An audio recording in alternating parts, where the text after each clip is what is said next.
गुरुदेव, ये तो वही दोनों लड़के हैं जिन्हें आपने अपने वश में किया था, और अब उन्होंने ही हमारे इस शक्तिशाली राक्षस का अंत कर दिया। पर कैसे? ऐसा कैसे कर पाए ये दोनों? और बेहद हैरानी व्यक्त करता है। तांत्रिक, तुम देख नहीं रहे हो, सूरजभान नाम के लड़के के हाथ में वो भाला है। उसी भाले की शक्ति से हमारी शक्ति का अंत हुआ है। ये भाला किसका है? और ये तो कुछ ज्यादा ही खतरनाक दिख रहा है। तांत्रिक विशंबर ध्यान से उस भाले को देखता है। ये भाला तो राक्षसी माया का है, पर यह भाला इन दोनों के पास कहां से आया? क्या राक्षसी माया ने इन दोनों को यह भाला दिया है? इस भाले के बारे में तो आपने मुझे पहले भी बताया था ना, और आप इस भाले को प्राप्त करना चाहते थे अपनी शैतानी शक्तियों को बढ़ाने के लिए, पर आप इसे प्राप्त नहीं कर पाए। तुम ठीक कहते हो। इसके लिए तो जाने कितने महीनों तक मैंने हवन और तपस्या की है, और आज अचानक ये मेरे सामने आ गया। अब तो मैं इसे प्राप्त करके ही रहूंगा। तो अब आप क्या करेंगे गुरुदेव? जब ये भाला आपकी शक्तियों को नष्ट कर सकता है, तो ये तो आपको भी नष्ट कर देगा। तुम ठीक कह रहे हो। अगर इसका प्रहार मुझ पर हो गया तो यकीनन मैं मारा जाऊंगा। इसीलिए तो मैं इसे प्राप्त करके हमेशा के लिए छुपा देना चाहता हूं, जहां इस तक कोई ना पहुंच सके। मेरी मौत इसी भाले से हो सकती है, समझे तुम? फिर तो इसे प्राप्त करना बहुत जरूरी है गुरुदेव। अब कुछ भी कीजिए और इसे प्राप्त कीजिए। पर अब मैं क्या करूं? अगर मैंने अपनी शक्तियों से फिर किसी शैतानी ताकत को जन्म दिया और इस भाले को लाने भेजा, तो ये दोनों लड़के उसे भी नष्ट कर देंगे, और ऐसे तो मेरी सभी शक्तियां नष्ट हो जाएंगी। मुझे कोई और रास्ता निकालना पड़ेगा ये भाला प्राप्त करने के लिए। सोचिए गुरुदेव, सोचिए। आप कोई ना कोई रास्ता तो निकाल ही लेंगे, मैं जानता हूं। और फिर दोनों इस भाले को प्राप्त करने का विचार शुरू कर देते हैं। तांत्रिक विशंबर, मुझे एक तरीका नजर आ रहा है, पर वो तरीका बेहद खतरनाक है। अब इस तरीके के अलावा और कोई रास्ता भी नहीं। कैसा तरीका गुरुदेव? मुझे भी तो बताइए। तुम मेरे प्रिय शिष्य हो, क्या तुम मेरे लिए एक छोटा सा काम कर सकते हो? कैसा काम गुरुदेव? आप बोलिए, मैं आपका हर काम करने के लिए तत्पर हूं। और अपने गुरुदेव के चेहरे को ध्यान से देखकर कुछ समझने की कोशिश करता है।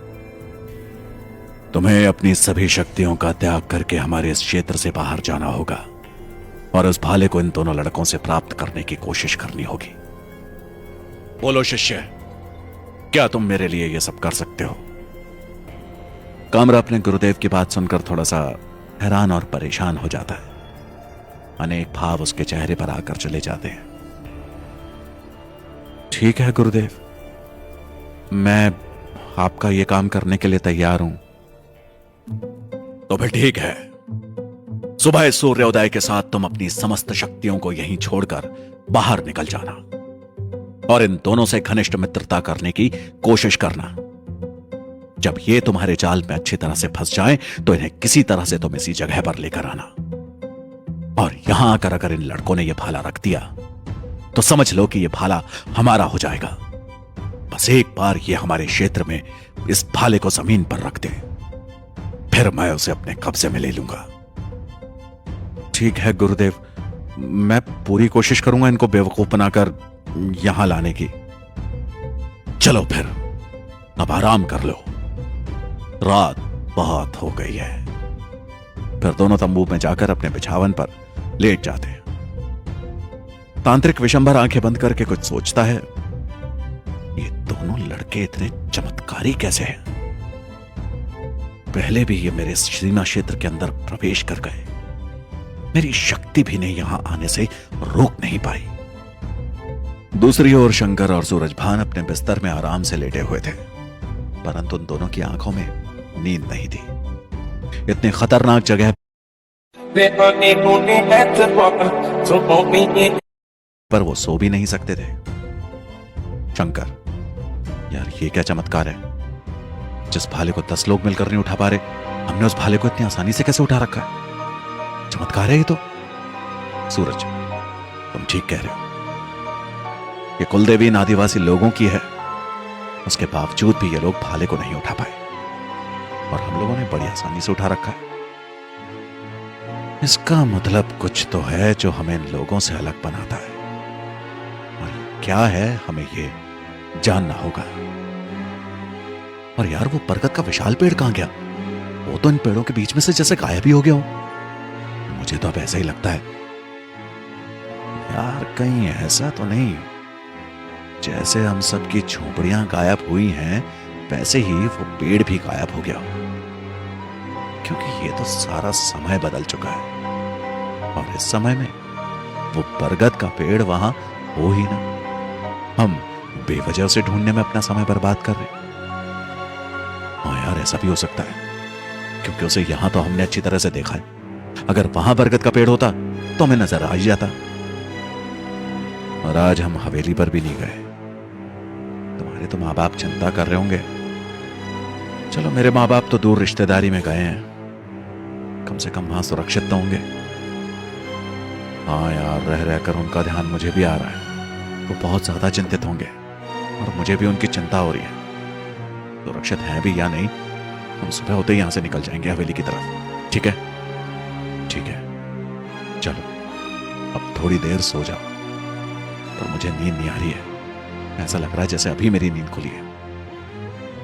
हाँ यार, लग तो मुझे भी ऐसा ही रहा है। शायद ये नई जगह की वजह से हो रहा है, और हमें ऐसे सोने की आदत भी नहीं है। आसपास जंगली जानवरों का कितना शोर हो रहा है। लगता है कोई शिकारी जानवर शिकार पर है। शंकर उस बिस्तर पर अपने आप को सुलाने की कोशिश कर रहा था, फिर आंखें बंद कर लेता है। सूरज भी आंखें बंद करके सोने की कोशिश कर रहा था, और फिर दोनों को कब नींद आ गई पता नहीं चला। दोनों के सोते ही कमरे में सरदार संभल आ पहुंचता है। सरदार संभल वहां आकर, आखिर इन दोनों ने इस भाले को उठा कैसे लिया? मुझे इनके पैरों पर देखना होगा, कहीं ये दोनों वही जुड़वा लड़के तो नहीं जिनको वर्षों पूर्व बलि चढ़ा दिया गया था और इनके बारे में इस क्षेत्र में चर्चा होती थी। सरदार संभल आगे बढ़ता है और सूरज भान के पैरों से जूते जुराब उतार देता है और तलवों पर निशान देखने लगता है, जहां उसे एक काला निशान नजर आ जाता है, जिसे देखकर वो एकदम से हैरान रह जाता है। अरे, ये तो वही लड़का है। इसका मतलब इसका पुनर्जन्म हुआ है और ये फिर से हमारे बीच में आ गया। सरदार संभल फिर शंकर के पास आता है और उसके भी जूते जुराब उतार कर चेक करता है, और उसके पैर में भी वैसा ही गोल काला निशानों से नजर आ जाता है। सरदार संभल अब बेहद हैरान रह गया था। अपने हाथों से अपना सर पकड़ लेता है। इसका मतलब अब हमें फिर से इन दोनों की बलि देनी होगी, तभी सब कुछ शांत होगा, वरना फिर से इस क्षेत्र में तबाही मच जाएगी। हम लोगों को अपनी जान गंवानी पड़ेगी। और ये दोनों जीवित होकर लौट कैसे आए? और हमारी कुलदेवी ने इनके हाथ में ये भाला क्यों दे दिया? इसका क्या रहस्य है? कहीं हमारी कुलदेवी ने ही तो इन्हें यहां नहीं भेजा हमारी रक्षा के लिए? और इन दोनों ने तो हमारे कबीले की रक्षा भी की है।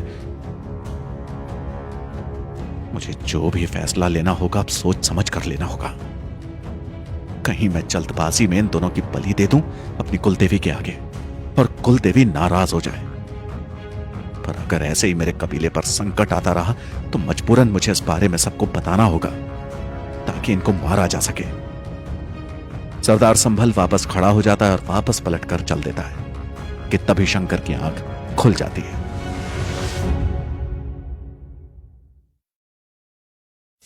झोपड़ी में सरदार संभल को देखकर एकदम से उठकर बैठ गया। अरे सरदार संभल, आप? और यहां इस वक्त कोई परेशानी है? अरे नहीं शंकर, बस मैं तो देखने आया था कि आप दोनों को चैन की नींद आई या नहीं, और कोई कष्ट तो नहीं है। अच्छा, अब मैं चलता हूं। और उस झोपड़ी से तेजी से बाहर निकल जाता है। अरे ये क्या हुआ? ये सरदार संभल तो एकदम से यहां से निकल गया। करने क्या आया था ये यहां? हमारी खैरियत ही देखने आया था या कुछ और? शंकर अभी कुछ सोच ही रहा था कि उसकी नजर अपने पैरों पर चली गई, जिसका जूता उतरा हुआ था। अरे मेरा जूता जुराब किसने उतारा? और फिर से अपने जूते जुराब पहन लेता है। फिर उसका ध्यान एक तरफ सोए सूरज भान पर जाता है, फिर उसकी नजर उसके पैरों पर जाती है। उसका भी एक जूता उतरा हुआ देखकर वो हैरान रह जाता है। ये तो सूरज का भी जूता उतरा हुआ है। मेरा भी एक पैर का जूता उतरा हुआ था। कहीं सरदार संभल ने तो हमारे पैरों के जूते नहीं उतारे, पर हमारे पैरों के जूते उतार कर वो करना क्या चाहता था? शंकर आवाज देकर अपने दोस्त को जगाता है। क्या हुआ? तुझे नींद नहीं आ रही क्या? मुझे तो बहुत गहरी नींद आ गई। बेवजह तूने नींद खराब कर दी। और फिर से पलटकर सो जाता है। अबे उठ जा, तेरे पैरों का जूता उतरा हुआ है, किसी ने तेरे पैर का जूता उतार दिया है, समझा तू? चलो उठ जल्दी से। सूरज उठकर अपने पैर की तरफ देखता है। अरे ये जूता किसने उतारा? और फिर जल्दी से अपने जूते जुराब पहन लेता है। मेरा भी इस पैर का जूता उतरा हुआ था और अभी यहां सरदार संभल आए हुए थे, फिर तेजी से यहां से निकल गए। मुझे तो लगता है उन्होंने हमारे जूते उतार कर कुछ किया है। अब क्या किया है ये हमें पता लगाना होगा। सूरज भान, क्या कहा? सरदार संभल यहां आया था और उसने हमारे जूते उतारे? पर जूते उतारकर वो देखना क्या चाहता था? मेरे तो इस पैर के नीचे काला निशान है जो पैदा होने के साथ ही मेरे साथ बना हुआ है। शंकर एकदम हैरानी से, जैसे उसे बहुत बड़ी बात पता लग गई हो। क्या? तुम्हारे इस पैर के नीचे काला निशान है? दिखाओ तो जरा। अरे यार तू मुझे सोने नहीं देगा, कल सुबह देख लेना, अभी सोने दे। फिर शंकर खुद ही उसका जूता जुराब उतार कर उसके पैरों के तलवे पर काला निशान देखता है। यार तुझे एक बात बतानी थी। कैसी बात? जल्दी बोल। ऐसा ही निशान मेरे भी इसी पैर पर है। रुक, मैं तुझे दिखाता हूं। सूरज भान शंकर की बात सुनकर अब एकदम से बैठ गया। क्या कहा? तुम्हारे पैर पर भी ऐसा ही निशान है? दिखाओ जरा। और अब वो थोड़ा उत्सुकता में आ गया था। शंकर अपना जूता जुराब खोलकर सूरज भान को अपने पैर का निशान दिखाता है। सूरज भान हैरानी से उस काले निशान को देखकर, अरे ये तो बिल्कुल मेरे ही निशान का डुप्लीकेट है। इसका क्या मतलब हुआ? अरे यार हम दोनों कहीं जुड़वा भाई तो नहीं है, करण अर्जुन की तरह? मुझे तो ऐसा ही लग रहा है। सूरज भान उसे तिरछी नजरों से देखते हुए, हाँ यार कहीं पिछले जन्म में हम भाई ही तो नहीं थे, तभी इस समय में भी ये निशान हम दोनों के पैरों में ही है। तो क्या कहीं हमारी भी कोई मां हमारा इंतजार कर रही होगी? अबे चुप कर, बहुत हुआ मजाक। मुझे लगता है कुछ ना कुछ गड़बड़ होने वाली है। फिर उठकर झोंपड़ी से बाहर देखता है। अभी सब कबीले के लोग सोए हुए हैं। चल हम निकल चलते हैं अपने सरपंच की हवेली की तरफ। यही सही मौका है, सुबह तो पता नहीं फिर क्या गड़बड़ हो जाए। ये तूने बिल्कुल सही बात बोली भाई। वैसे भी अब कुछ ही समय बाद सुबह हो ही जाएगी, हमें निकल चलना चाहिए। चल। और एक तरफ रखा भाला उठा लेता है। दोनों दोस्त बेहद सावधानी से अपनी झोपड़ी से बाहर आ गए और इधर उधर देखते हुए एक तरफ सरकने लगे। दूर दूर तक सिर्फ सन्नाटे का ही साम्राज्य पसरा हुआ था। जंगली जानवरों की रह रहकर बीच में आती आवाज उन दोनों को और भी ज्यादा सतर्क कर रही थी। ये कैसी ठंडी हवा चल रही है हमारे आसपास। फिर से वैसा ही हो रहा है जैसे उस वक्त हुआ था। कोई है हमारे साथ। चुप कर यार, सुबह के वक्त ऐसी ठंडी हवा चलती है, अब तुझे ऐसे ही एहसास होता रहेगा हमेशा। नहीं यार, मुझे ऐसा लग रहा है कोई हमें छूने की कोशिश कर रहा है। कौन? कौन है? कौन है हमारे आसपास? बताओ हमें। और थोड़ी ऊंची आवाज में चिल्ला पड़ता है। सूरज भान एकदम से उसके मुंह पर हाथ रख देता है। अबे साले, अभी हम कबीले से पार नहीं निकले हैं, किसी को तेरी आवाज सुनाई दे गई तो आफत आ जाएगी। शंकर के ऊपर डर हावी होता जा रहा था। जाने उसे कौन सी ऊर्जा हवा के रूप में अपनी चपेट में ले रही थी, और इसका एहसास इस वक्त सिर्फ उसे ही हो रहा था। अब दोनों दोस्त कबीले से आगे निकल आए थे और जंगल के घने रास्ते से हवेली की दिशा में बढ़ रहे थे। सूरज, रुक जा, उधर देख शंकर, लगता है नई मुसीबत आ गई। दूर अंधेरे में तो चमकती आंखें जो इन दोनों की तरफ ही देख रही थी। शंकर का ध्यान भी उस तरफ जाता है और वो डर कर बराबर में खड़े पेड़ की ओट में हो जाता है। सूरज भान, मैं नीचे खड़ा हूं, तू जल्दी से पेड़ पे चढ़ जा। और भाले को आगे की तरफ कर देता है, क्योंकि वो दोनों चमकती आंखें अब धीरे धीरे आगे को बढ़ रही थी और रह रहकर बीच में गायब भी हो रही थी। नहीं, पहले पेड़ पर तू चढ़ जा, मैं इसे रोकता हूं। पर उन दोनों को पेड़ पे चढ़ने का मौका बिल्कुल नहीं मिला, क्योंकि उन चमकती आंखों ने उस अंधेरे में से एक लंबी छलांग लगाई और इस वक्त सीधा उन दोनों से कुछ फुट दूरी पर आकर खड़ी हो गई। दोनों दोस्त इतने घबरा गए थे कि एकदम से पीछे की तरफ जा गिरे और ऐसे पीछे की तरफ लुढ़कते चले गए। उनके सामने इस वक्त डायन खड़ी हुई थी। शायद इन दोनों ने अपनी जिंदगी में पहली बार इतनी खतरनाक शक्ल देखी थी। शंकर के मुंह से तो बेहद खतरनाक चीख निकल गई। सूरज भान हिम्मत करते हुए उस भाले को उसके सामने कर देता है, पर उसके हाथ पांव कांप रहे थे। भाला अपने आप ही इधर उधर हिल रहा था। डायन किसी खतरनाक शिकारी की तरह गुर्राते हुए, अपनी आंखों में खूनी प्यास जगाते हुए, अपने तेज नाखून उन दोनों की तरफ करते हुए आगे बढ़ रही थी। आगे मत पड़ना, पीछे हट जाओ, वरना तुम नहीं जानते, हमने तुमसे भी शक्तिशाली राक्षस को मारा है। आज तुम्हारा भी आखिरी दिन होगा। डायन के मुंह से खतरनाक आवाज निकलती है। मुझे कोई नहीं मार सकता, मैं ही सबको मारती हूँ। तुम दोनों अभी इस जंगल में आ गए हो, और वो भी मेरे क्षेत्र में। और फिर उसकी तीखी हंसी वहां गूंज उठती है। शंकर के हाथ में एक पत्थर आ चुका था और उसने उस हंसती हुई डायन की तरफ पूरी ताकत से उस पत्थर को उछाल दिया और वो पत्थर घूमता हुआ सीधा उसके मुंह में जा फंसा। डायन एक पल को पीछे जा गिरी और इसी पल के दोनों दोस्त उठकर बेहद तेज रफ्तार से एक तरफ को भाग पड़े थे। जंगल में अभी भी अंधेरा था, पर फिर भी ये दोनों भाग रहे थे और इन दोनों की दिशा कबीले की तरफ ही थी। डायन इनके पीछे लग चुकी थी और इसकी आवाज इन्हें साफ सुनाई दे रही थी। अरे यार, ये कबीला कहां चला गया? इतनी दूर तो अभी हम चलकर भी नहीं आए थे। कहां गायब हो गया ये पूरा कबीला? लगता है हम भटक गए हैं। कबीला आसपास ही झाड़ियों में किसी तरफ रह गया होगा और हम दूसरी तरफ निकल गए। ये तो एक और नई समस्या हो गई।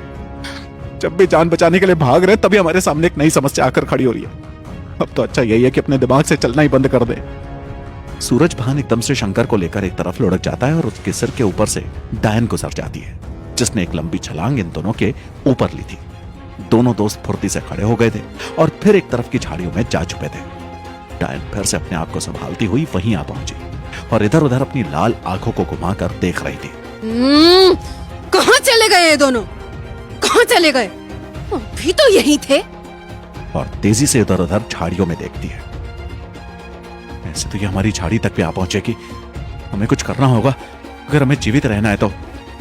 शंकर एक पत्थर को उठाकर अपनी झाड़ी से दूर एक तरफ फेंक देता है और जैसे ही वो पत्थर जमीन पर गिरता है, वहां हुई आवाज को सुनकर डायन उस तरफ भाग जाती है। मैं नहीं छोड़ूंगी तुम्हें। छुपकर भाग रहे हो और मेरे इस जंगल से कोई बाहर नहीं निकल सकता।